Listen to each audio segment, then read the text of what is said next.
ওর শরীরটাও খুব ভালো নেই, খুব একটা ভালো নেই। মোটামুটি রেডি হয়ে গেছি, আমরা এখন বেরোবো।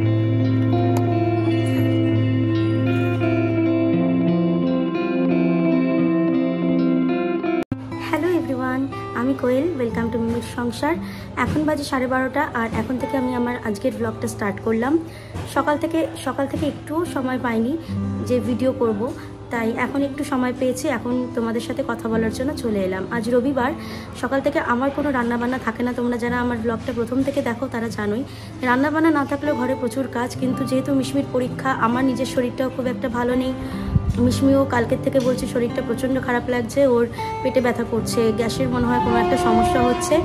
আর কুট্টুসের তো তোমরা জানোই যে ও কিছুদিন আগেই আর কি ওকে ডাক্তারের কাছে নিয়ে গিয়েছিলাম, ও ডাক্তার দেখিয়ে এসেছি, ওর শরীরটাও খুব ভালো নেই, খুব একটা ভালো নেই।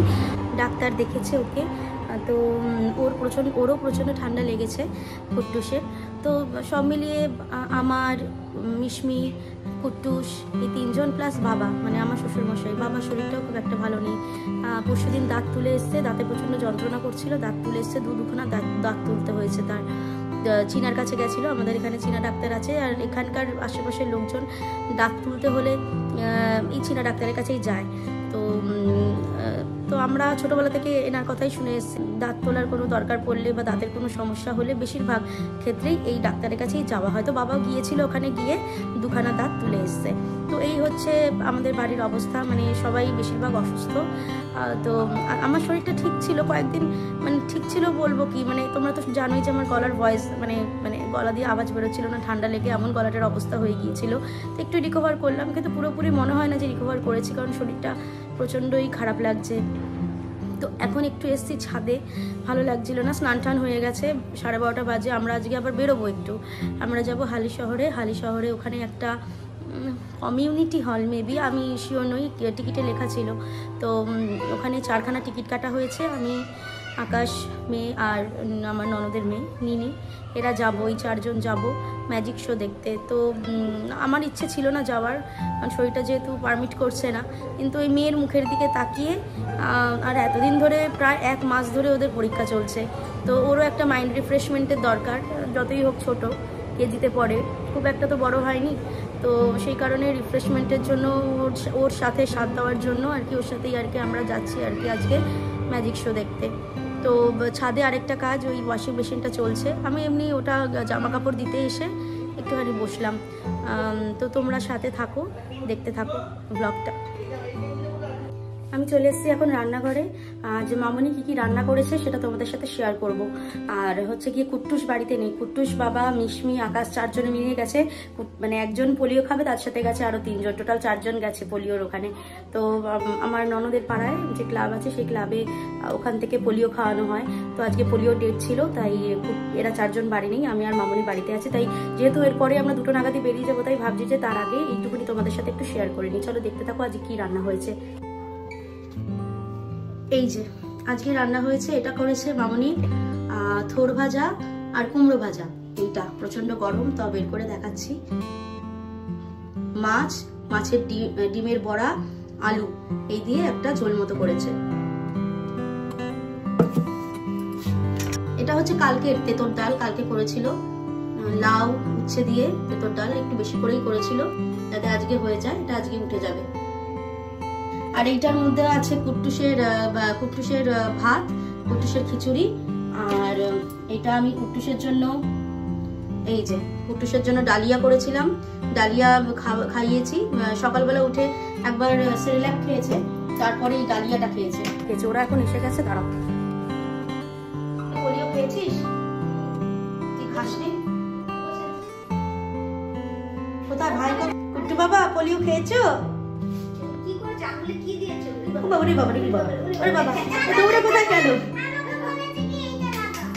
লাগিয়ে দিয়েছে, তাতে কি হয়েছে? দেখতেই পারছো যে পোলিও খেয়ে চলে এসেছে কুট্টুস, ভীষণ খুশি হয়েছে পোলিও খেয়ে। আর মিশমি পোলিও খায়নি, কিন্তু ওর হাতেও দাগ দিয়ে দিয়েছে। যাই হোক, এখন খাওয়া দাওয়ার বন্দোবস্ত করতে হবে, কারণ আমরা আবার বেরোবো। কুট্টুসকে খাইয়ে রেখে যেতে হবে, আর মিশমিকে খাওয়াতে হবে। সবার স্নানও কমপ্লিট হয়ে গেছে। আকাশকে আমি, দেখতেই পাচ্ছ, আমি খেতে দিয়ে দিয়েছি। এবার মিশমিকে নিয়ে আমি বসবো খাওয়াতে।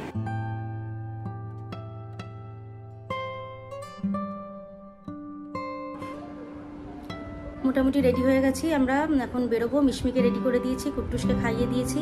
খাইয়ে এবার কুট্টুস নিচের কাকিমা ঘুম পাড়িয়ে দেবে, দিয়ে এবার মামনি বাবার কাছে দিয়ে যাবে। এখন আমরা বেরোচ্ছি। টিকিট ফিকিট মনে করে নিয়ে নিয়েছি, টিকিটটাই ভুলে যাচ্ছিলাম। টিকিটটা নিয়ে নিয়েছি, এখন আমরা বেরোবো। নিনি তো অলরেডি রেডি হয়ে গেছে, ওর বাবাও রেডি হয়ে গেছে। তো চলো যেতে যেতে দেখা যেতে। আমাদের এখানে রাস্তা খোঁড়াখুড়ি চলছে, জলের পাইপ বসানো হচ্ছে বলে। আমরা ভেতরের একটা রাস্তা দিয়ে হেঁটে বাস স্ট্যান্ড পর্যন্ত যাব, ওখান থেকে 85 বাস ধরব। অনেক দিন বাদে আমরা সবাই বাসে উঠলাম। এখন সব জায়গায় এত টোটোর সুবিধা হয়ে গেছে যে বাসে ওঠা আমরা প্রায় ভুলেই গেছি। তবে অনেক দিন বাদে বাসে উঠতে পড়ে আমাদের ভীষণ মজাই লাগছে।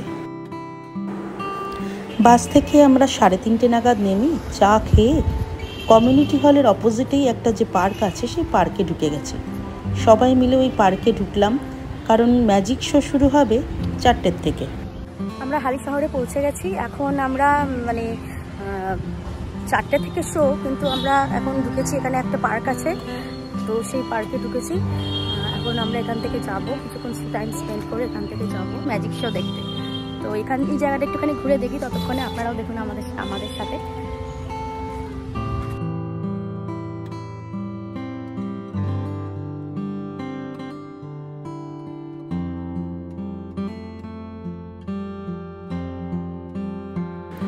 এই পার্কে আমি, আকাশ আর মিশমি এর আগেও অনেকবার এসেছি, কিন্তু যতবারই এসেছি সন্ধ্যের পর, তাই এখন যেমন ভিউটা দেখা যাচ্ছে সেটা কখনোই দেখতে পারিনি।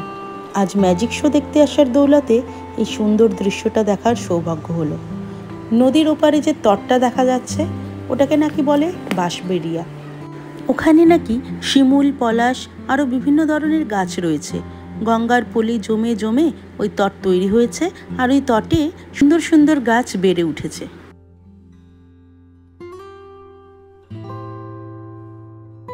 জায়গাটা একটু ঘুরে ঘুরে দেখলাম। দেখছো পেছনেই গঙ্গা দেখা যাচ্ছে। মিশমি আর নিনি গেছে এই পাশেই যে পার্কটা, এখানে বাচ্চাদের যে খেলার জায়গাটা রয়েছে সেই খেলার জায়গায় চলে গেছে নিনি আর মিশমি। ওখানে দোলনা টোলনা চড়ছে, ওই তো ওরা। দাঁড়াও,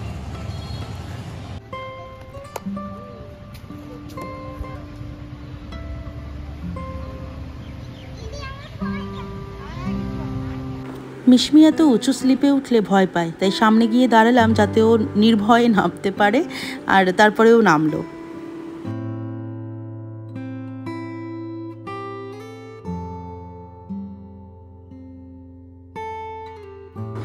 এরপরে ওরা দুজনে মিলে গেল দোলনা চড়তে। ওদের সাথে সাথে আমিও ভয়ে ভয়ে দোলনাটা চড়লাম। যদিও আমি যে দোলনায় বসেছিলাম সেই দোলনাটা বড়দের জন্যই ছিল, আর পাশেরটা ছিল বাচ্চাদের।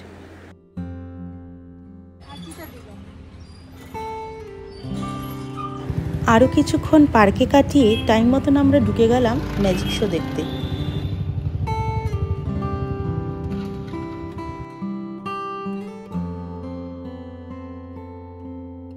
ভেতরে ঢুকে এই যা ভিডিও বা ফটোটা তুলছি, এরপর মোবাইলটা ভেতরে ঢুকিয়ে রাখতে হবে, কারণ ভিডিও বা ফটো তোলা একদমই বারণ। তাই ম্যাজিক শো এর ভিডিওটা তোমাদের সাথে শেয়ার করতে পারলাম না।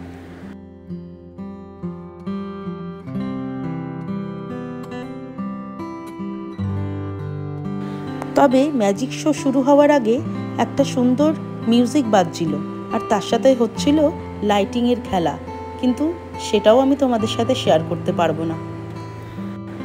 ইচ্ছে থাকলেও মানুষ অনেক কিছু শেয়ার করতে পারে না, তাই না?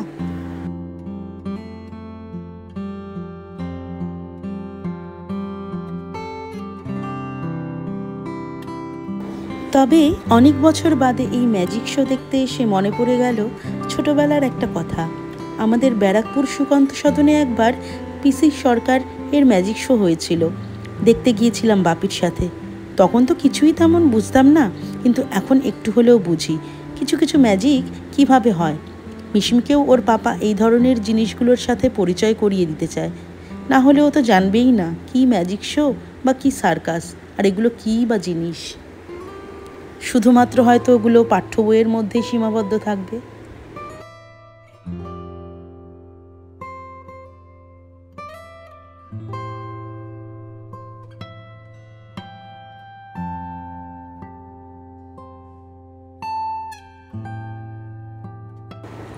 ইনি হলেন জাদুগারনি মায়া আর জাদুঘর এস কুমার।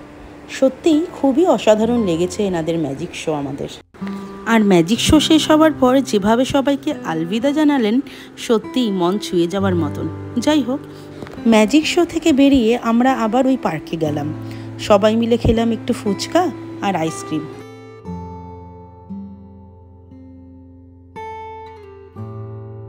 বাইরে বেরোলে মিশমিকে 1 প্লেট ফুচকা আর একটা আইসক্রিম, এই দুটো দিয়ে দিলেই ওর মন ভরে যায়, ও আর কিচ্ছু খেতে চাইবে না। অনেকক্ষণ বাসের জন্য ওয়েট করে তারপর আমরা ট্রেনে করে বাড়ি ফিরলাম। আজকের ব্লগ এই পর্যন্তই। ভিডিওটি ভালো লাগলে একটু চ্যানেলটিকে সাবস্ক্রাইব করে বেল নোটিফিকেশনটা অন করে দেবেন, আর ভিডিওটিতে একটি লাইক করে দেবেন। তাহলে আরও নতুন নতুন ভিডিও বানানোর জন্য আমি উৎসাহ পাবো। আজ এই পর্যন্তই, দেখা হবে পরবর্তী ব্লগে। ভালো থাকবেন। ভিডিওটি ভালো লাগলে একটি লাইক এবং কমেন্ট আর চ্যানেলটিকে সাবস্ক্রাইব করতে ভুলবেন না। আপনাদের ভালোবাসা পেলে ভবিষ্যতে আরও নতুন নতুন ভিডিও বানানোর অনুপ্রেরণা পাবো। সবাই ভালো থাকবেন, সুস্থ থাকবেন। দেখা হবে পরবর্তী ভিডিওতে।